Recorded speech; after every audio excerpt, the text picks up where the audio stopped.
வணக்கம் ஃப்ரெண்ட்ஸ். இன்னைக்கு நாம் பார்க்க இருக்கும் தலைப்பு குடியின் போது பொருளாதாரத்தில் ஏற்படும் பாதிப்புகள். வாங்க வீடியோவுக்கு போகலாம். இன்று நமது குழு பகிர்வில் நம் வாழ்க்கையில் குடித்து கொண்டிருந்த காலத்தில் பொருளாதாரத்தில் ஏற்பட்ட பாதிப்புகளை பற்றி பகிர்ந்து கொள்ளலாம். குடித்ததினால் நமது வாழ்க்கையில் பொருளாதாரம் எந்த அளவிற்கு பாதிக்கப்பட்டுள்ளது என்பதை ஒரு சில உதாரணங்களுடன் பகிர்ந்து கொள்வோம். அவை அளவுக்கு அதிகமான கடன், பரம்பரை சொத்தை விற்றல், கிடைக்கும் வருமானத்தை வீணாக்குதல், திட்டமிட்டு செயல்படாமை போன்றவைகள் ஆகும். ஒரு வேநீர் காலம். பூக்கள் மலர்ந்து இருந்தன. குளுமையான காற்று வீசியது. ஒரு வெட்டுக்கிளி ஆடி பாடிக்கொண்டே சந்தோஷமாக இருந்தது. அப்பொழுது அது சில எறும்புகள் சுறுசுறுப்பாக வேலை செய்து கொண்டிருப்பதை பார்த்தது. நீங்கள் என்ன செய்து கொண்டு இருக்கிறீர்கள் என கேட்டது வெட்டுக்கிளி. நாங்கள் குளிர்காலத்திற்காக உணவை சேமித்து கொண்டு இருக்கிறோம் என்றன எறும்புகள். உணவு நிறையவே இருக்கிறதே, அதை பிறகு சேமித்து கொள்ளலாமே என்றது வெட்டுக்கிளி. பரப்போகும் குளிர்காலம் நீண்டதாக இருக்கும், அதற்கு நாங்கள் தயார் செய்து கொள்ள வேண்டும் என்று கூறின எறும்புகள்.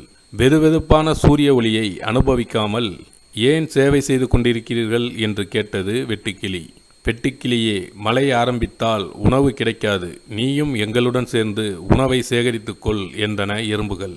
சந்தோஷத்தை அனுபவிக்க தெரியாத மூடர்களே என்று அவர்களை பார்த்து சிரித்துவிட்டு வெட்டுக்கிளி பாட்டு பாடிக்கொண்டே பறந்தது. பனிக்காலம் பிறந்தது. நாட்கள் செல்ல செல்ல வெட்டுக்கிளிக்கு உணவு கிடைக்கவில்லை. குளிராலும் பசியாலும் அது அவதிப்பட்டது. எறும்புகளை சந்தித்து, குளிர் மோசமாக உள்ளது, நீங்கள் உணவிற்கு என்ன செய்கிறீர்கள், நான் பசியால் அவதிப்படுகிறேன் என்றது.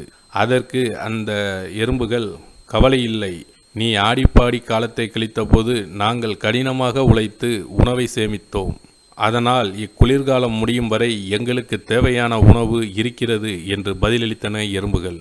அதை கேட்ட வெட்டுக்கிளி தன் பொறுப்பற்ற தன்மைக்காக வருந்தியது. தானும் எறும்புகளைப் போல உழைத்து உணவை சேமித்து வைத்து கொள்ளாமல் இருந்ததற்கு வேதனைப்பட்டது. இதுவரை நாம் பகிர்ந்து கொண்டதில் மது அருந்திய காலங்களில் நாம் பொருளாதாரம் எந்த அளவுக்கு பாதிக்கப்பட்டுள்ளது என்பதை புரிந்து கொண்டோம். மனிதனின் வாழ்க்கையில் ஒரு முக்கிய பங்கு வகிக்கிறது பொருளாதாரம். அதனால் குடியேற்ற வாழ்க்கை வாழும்போது நாம் எதிலும் திட்டமிட்டு செயல்பட வேண்டும். சிறு சேமிப்பு கிடைக்கும் வருமானத்தை கொண்டு வாழ்வது அவசியம். அதன் மூலம் கடன்களை தீர்த்து புதிய வாழ்வு வாழ வழிமுறைகளை கடைபிடிக்க வேண்டும். இந்த செயல்பாடுகள் குடியேற்ற வாழ்க்கைக்கு சிறந்த வழிகாட்டியாக அமையும். ஓகே ஃப்ரெண்ட்ஸ், இந்த வீடியோ பிடிச்சிருந்தால் லைக் பண்ணுங்கள், சப்ஸ்கிரைப் பண்ணுங்கள். நன்றி, வணக்கம்.